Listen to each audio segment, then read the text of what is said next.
More than 36 hours after more than 100 bullets were fired, striking 18 people and killing 6. We still don't know much about those responsible. Police have not released any suspect descriptions or a motive, although they have now made one arrest. Thanks for staying with us at 5:30. I'm Curtis May. And I'm Adrienne Moore. Our news is also streaming live on CBS News Sacramento. We now know the names of all 6 victims killed. 21-year-old Jontea Alexander. Her family says she worked as a cashier at Smart and Final. 21-year-old Yamile Martinez Andrade of Selma came to Sacramento to attend a Tyler, the Creator concert at Golden One. Melinda Davis is a homeless woman known well at Loaves and Fishes. 29-year-old Devazier Turner worked as a manager at a Wingstop. His cousin, 38-year-old Sergio Harris, was a landscaper. He went out clubbing Saturday night. And 32-year-old Joshua Hoy Lucchesi, his mom tells us he could always make her laugh. And here's what we know about the only suspect arrested at this point. Police taking 26-year-old DeAndre Martin into custody after executing several search warrants. They say he is connected to the mass shooting, but they have not said exactly how at this point. He's now facing assault and gun charges, but not homicide. All right, let's bring in Sacramento DA Anne Marie Schubert into the conversation. And we know you can't talk at all specifics about this case, but let's talk about the overlying problem. It is clear guns are ending up in the wrong hands. So what is failing here? Oh, I've said this, we've been talking about this for a long time. I mean, I've been talking about it for well over a year, and we have seen, really, I would say in the last couple of years, an extraordinary increase in illegal guns in our communities, not just here in Sacramento. It's not unique to us. It is across the state, it's across this country.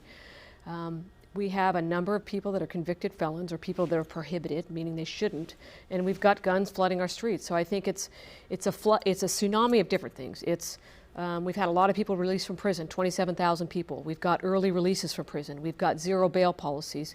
We handed out $30 billion in EDD money to people that shouldn't have gotten in the first place. So, and then we've gotten the weakening of accountability. And so for me as a prosecutor, it's this conglomeration of bad policies and bad circumstances, not the least of which is we've got this pandemic. And so it's a really bad combination that we have right now. Let's talk about the gun laws here in the state. You know, California has some of the toughest gun laws in the entire country, but when it comes to punishment, it's a much different story. It's among the most lenient. A lot of criminals feel like they can get away with these crimes. How do you reconcile that? Well, it's one thing to say we have the strictest gun laws, but then to say that we're gonna go soft on people that are felons and let them out early. I mean, most people in California probably don't know that a convicted felon who's then caught with a gun is considered nonviolent, which means that they can get out of prison now at half their time and perhaps even shorter sentence in the future. So it's something that's very concerning. Those of us in this industry understand it, but we have to be willing to acknowledge that the most dangerous people are those people with guns that are felons, and we have to hold them accountable, and we have to make sure that they're not getting out of prison when they go to prison at a fraction of their sentence. You mentioned the policies. Right. Straight talk here. Who is to blame? Oh, it's a combination. I mean, there's a combination of initiatives, Prop 57, legislative bills that have come through that have constantly taken the tools from law enforcement, taken the tools from prosecutors, and ultimately now we've got corrections that's increasing credits for people so they can get out perhaps at only a third of their sentence. So it's a combination of things. It's not one individual, but it is a combination of bad policies and bad laws. So you are running for Attorney General. Right. What is the solution? Well, the solution is to fix some of those things, to change the trajectory, to make sure that we go after the most dangerous people, that we have good laws, that reverse some of these policies. When somebody has a long violent history, they go to prison, and they're now considered nonviolent, those are the most dangerous people that we're talking about. I mean, many people don't even know that felony domestic violence is considered nonviolent. Felony domestic violence, which means that they can get out of prison now at half their sentence and perhaps at a third of their sentence if corrections has their way. So as the Attorney General or as just a career prosecutor, I understand the implications. We have to go back to this crime. 6 people's family woke up yesterday to the fact that their lives will never be the same. 12 other people here were victims of this crime. We cannot forget the consequences of crime when we set our policies, and sadly, that's what it feels like we have done, is we have forgotten the consequences of crime. So if elected as Attorney General, what is the first thing you would do?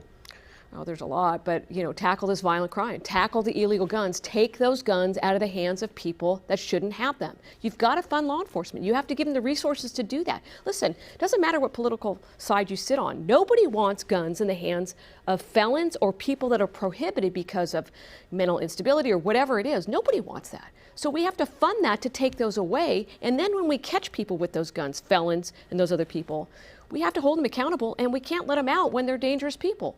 Speaking of political parties, you, a longtime Republican, now no longer affiliated with a party. Why? Well, I left the Republican Party in 2018, so it's not new or novel. I did it after the last election cycle. I really did it because the job of the district attorney, and really the job of the AG, should be the same. It's nonpartisan.